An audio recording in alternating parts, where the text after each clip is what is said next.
Everyone, Nicole Russo and Joe Nevills coming to you with the Oaks Countdown on this first day of spring. And as the Kentucky Oaks draws ever closer, some major news emerging from the division last week as our colleague Jay Privman reported that the unbeaten Dream Tree emerged from her most recent work with a minor injury and is off the Kentucky Oaks trail, needing about 45 to 60 days off. Dreamtree had been number one in our rankings of Oaks hopefuls since the list's debut, and with her defection, here's our new top 5 list as Midnight Basu, who gave Dreamtree all she could handle in a pair of races last year and who has won 2 stakes this year, inherits the top slot. We'll expect to see her probably in the Santa Anita Oaks in a couple of weeks. She's followed by Monomoy Girl, who's awaiting the Ashland at Keeneland. Everybody else just kind of moved up one slot on the list. Moving on to the rest of our top 10, removing Dreamtree opened up a slot on this list, and moving into it is a filly we've been referring to as an also eligible on our list of contenders, Eskimo Kisses. We'll see this promising filly in this weekend's Lone Points race. It's a big one. The Fairgrounds Oaks with 50 points to the winner. Wonder Godot, Eskimo Kisses, Patrona Margarita, Classy Act among those lining up for this race, whose winners in recent years include Ashado, Summerly, Proud Spell, of course, Rachel Alexandra, Believe You Can, Untappable, all went on to win the Kentucky Oaks. Now, here's one reason why we think so highly of Eskimo Kisses.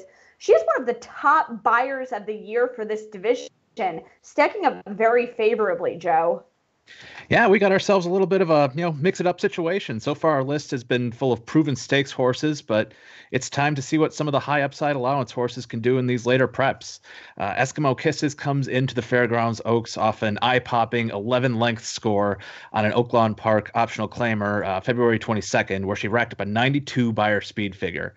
The only 3-year-old filly to pull a bigger number this year is our number 1 on our list, Midnight Basu, who got a 94 for winning the Grade 3 Santa Isabel Stakes earlier this month. Now, Eskimo Kisses' race was at 1.16 miles, the same distance as the Fairgrounds Oaks, and she airmailed this thing, so there's zero concern about her ability to handle the distance. She's never raced at a distance shorter than a mile in her career, so 2 turns has been the plan for this horse all along. Now, that optional claiming win was the second straight win for Eskimo Kisses, who broke her maiden on February 1st at Oaklawn and racked up a 74 buyer for her trouble in that start. That alone would have made her at least competitive among this year's Oaks class so far. She's still untested against stakes competition, so we'll have to see if she can maintain those fast numbers when the strength of schedule changes, but you gotta like what you've seen out of her so far. Yeah, and as you mentioned, a great foundation for this filly who's coming in off that runaway allowance optional win at Oaklawn. Since she debuted last October, all of her 5 starts have come at a mile or a mile and a 16th. She's only been worse than second once, that being when she broke poorly in a race last November. And talking about strength of schedule, she's already faced fillies like Cosmic Burst and Red Ruby, both members of our top 10 already.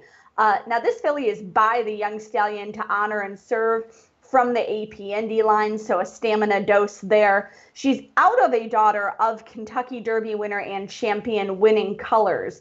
Like many stellar race mares, Winning Colors never reproduced herself per se, but she was a really useful broodmare with several stakes performers, many at longer distances. They're under her daughters and granddaughters. It's a very productive and active family. You've gotta love this page. Like you said, Eskimo Kisses, from the family of Winning Colors, out of herself, out of the Mr. Greeley Mare Silver colors. This is easily the best page that we've talked about among the Oaks contenders so far. There's no less than 2 Hall of Famers throughout the 4th dam here, with Winning Colors joining Chris Everett. And then you keep looking around and you find Champion Chief's Crown, Grade 1 winners Classic Crown, Sight Seek, Tate's Creek, Miss the Storm, Confessional. You got Grade 2 winners Bowman's Band, Freedom's Daughter, and 1987 Kentucky Oaks runner-up Hometown Queen. And then it just keeps getting better from there. We venture out and we find Japan Cup winner Tap Dance City, Japanese champion Deep Sky. We go into Europe, we find German 2000 Guineas winner Royal Dragon. Go to South America, find yourself Peruvian champion Faz. Bouncing around some more, go to English Group 1 winner, Excellent Arc. Classic Fame, a Group 1 winner in Ireland. French Group 1 winner, Etoile Montant. South African Group 1 winners, Lambent Light and Zaytun. Go to India, you find Group 1 winner, Lycia Falcon. And even in Argentina, you got Group 3 winner, Tivoli Park. You follow me, camera guy? This is a page. Now, Silver Colors herself, she's still getting her feet under her as a broodmare, with 2 winners from 3 foals to race. Eskimo Kiss is very much the standout here. The Candy Ride Gelding Silver Ride is a nice allowance winner from 6.5 to 7 furlongs, more of a one-turn horse, while the Tappet mare Tapping Colors is winless in 3 starts, also around 1 turn.